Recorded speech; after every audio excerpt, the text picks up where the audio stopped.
Bonjour les amis, très heureux de vous revoir sur notre chaîne. Ici, chaque rencontre est une graine qu'on sème.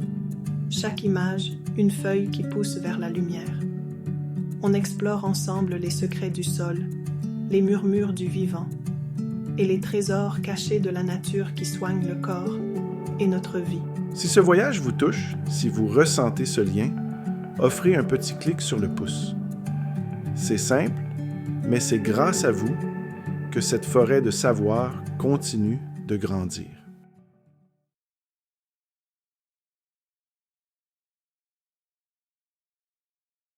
L'illusion du progrès.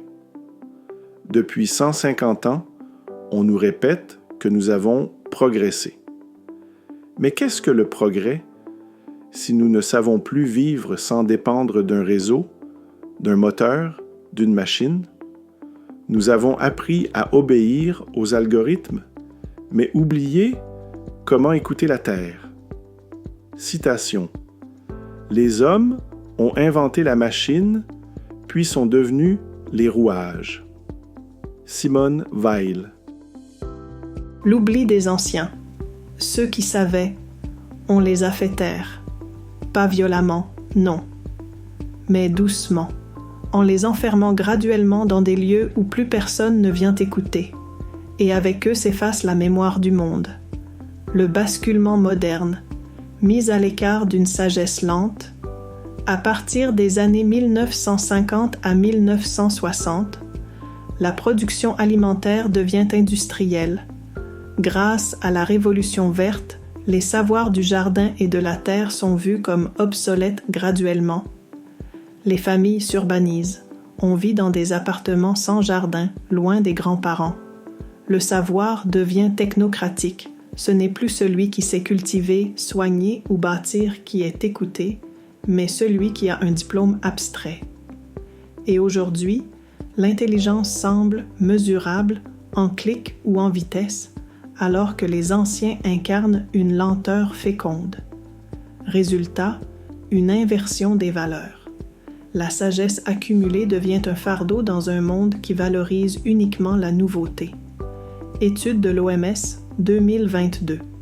Une personne âgée sur 6 dans le monde est victime de maltraitance physique, psychologique ou économique. Environ 50% des personnes de plus de 65 ans se sentent inutiles ou ignorées dans les sociétés occidentales industrialisées. Ce n'est pas l'âge qui rend inutile. C'est une société qui a oublié d'écouter ses racines. Citation. Une société qui coupe ses racines ne peut que tomber. Carl Gustav Jung. Quand un vieillard meurt, c'est une bibliothèque qui brûle. Proverbe africain. Une civilisation fragile, sans racines. Nous avons construit une civilisation qui ne tient qu'à un fil. Plus d'électricité, plus rien. Plus de GPS, on est perdu. Plus de livraison, plus rien dans nos assiettes. Citation. Les gens sont accros à l'idée que la technologie va résoudre tous leurs problèmes, mais ils ont oublié que c'est elle qui les a créés. Wendell Berry, écrivain, fermier rural américain. L'intelligence déconnectée du réel. Nous croyons savoir parce que nous avons accès à l'information. Mais l'information n'est pas la sagesse. Nous avons délaissé le savoir-faire pour le savoir théorique. Ainsi, aujourd'hui, nous sommes nombreux à ne plus savoir vivre. Biodiversité alimentaire et déclin silencieux. Depuis le début du XXe siècle, environ 75% de la diversité génétique des plantes cultivées a été perdue. À mesure que les agriculteurs du monde entier ont abandonné leurs variétés locales et indigènes pour des variétés génétiquement uniformes à haut rendement. Selon FAO Global Plan of Action for the Conservation and Sustainable Use of Plant Genetic Resources for Food and Agriculture, 2014. Il existait autrefois des milliers de variétés locales de blé, riz, maïs, pommes de terre, adaptées à chaque région, sol, climat. Aujourd'hui, plus de 60% de l'alimentation mondiale repose sur seulement 4 plantes, riz, maïs, blé, soja.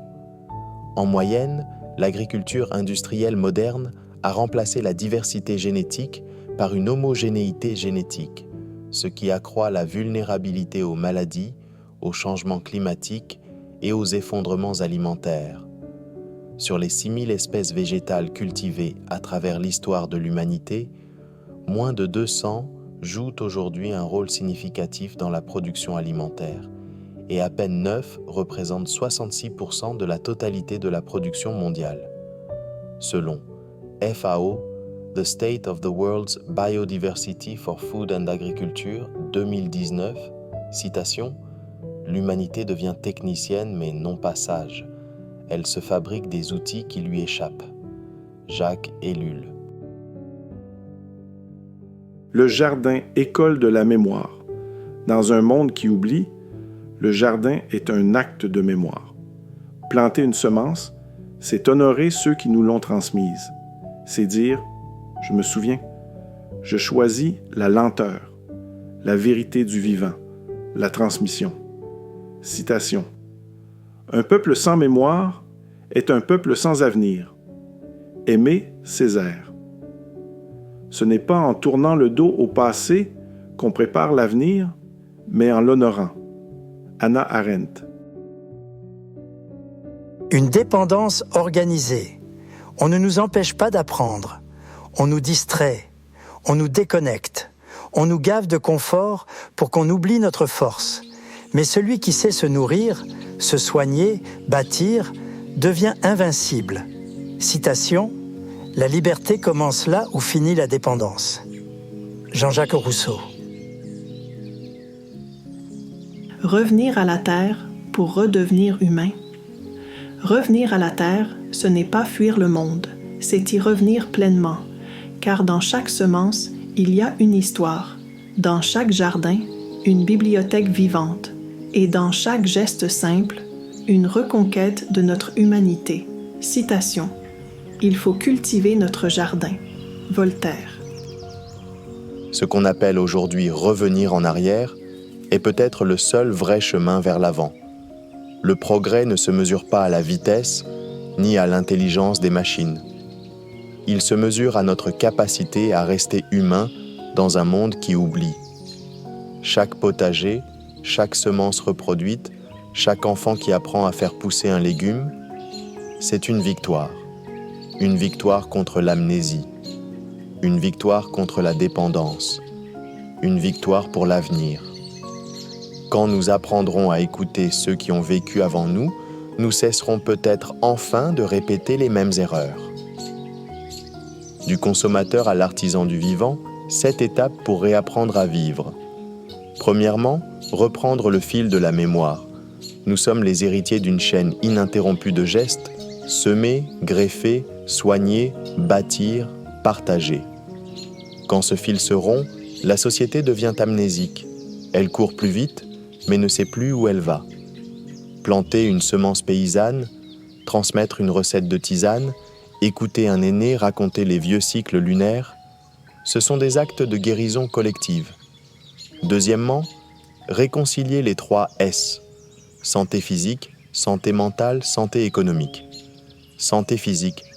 Le jardin nourrit le corps sans additifs ni traçabilité anxieuse. Santé mentale, en bêchant la terre, on bêche l'anxiété, on découvre que le silence du sol est plein de réponses. Santé économique, la tomate qu'on récolte est un revenu invisible, elle réduit la dépendance au supermarché et restaure l'abondance partagée. Être autonome, ce n'est pas s'isoler, c'est placer ses besoins vitaux dans un écosystème local et solidaire. Troisièmement, transformer la peur en pouvoir d'agir. Face aux pénuries annoncées, à l'instabilité énergétique, la tentation est la résignation. Je n'y peux rien. Le jardin prouve le contraire. Chaque mètre carré cultivé est un vote pour la résilience. Citation, « La seule véritable sécurité est la compétence. » Wendell Berry. Quatrièmement, faire du temps un allié, non un adversaire. Semer aujourd'hui pour récolter dans 3 mois contredit la dictature de l'instantané. Cette temporalité lente rééduque le regard. on redécouvre la valeur de l'attente, la beauté du rite quotidien, arroser, observer, tailler. Le savoir devient alors sensoriel avant d'être conceptuel. Cinquièmement, retisser le lien intergénérationnel. Un enfant qui apprend à greffer un pommier avec son grand-père n'est pas seulement en train d'acquérir une technique, il hérite d'un sens, celui de faire partie d'une histoire plus vaste que lui. La société qui range ses anciens dans le silence perd la partie de sa phrase la plus précieuse. Chaque potager partagé réouvre le livre vivant des aînés. Sixièmement, choisir la convivialité, Ivan Illich, plutôt que la servitude technicienne. L'outil convivial est à échelle humaine. Il accroît notre liberté d'être auteur de notre vie. La houe, la grelinette, la semence locale sont de petits leviers qui démantèlent une dépendance mondiale. Citation : une société conviviale est celle où l'outil est au service de la personne intégrée à une communauté, non l'inverse. Ivan Illich. Septièmement, passer du consommateur au jardinier artisan. Le consommateur accumule, le jardinier compose. Le premier épuise, le second régénère. Cette bascule modeste recrée un monde. Elle redonne sens, saveur et dignité au quotidien. Celui qui cultive un jardin cultive l'espérance. Celui qui transmet un savoir rallume une étoile. Et celui qui unit les deux prépare l'aube d'un monde habitable. Nous pensions avancer parce que les écrans brillaient plus fort, mais la lumière froide de la modernité nous a aveuglés aux choses simples. L'odeur d'une terre mouillée, la patience d'un pois qui germe, le rire d'un ancien qui reconnaît la mélisse à l'aveugle. Le jardin est plus qu'un décor. C'est un pont entre hier et demain, une école où l'on réapprend le réel, un miroir où l'on se redécouvre capable.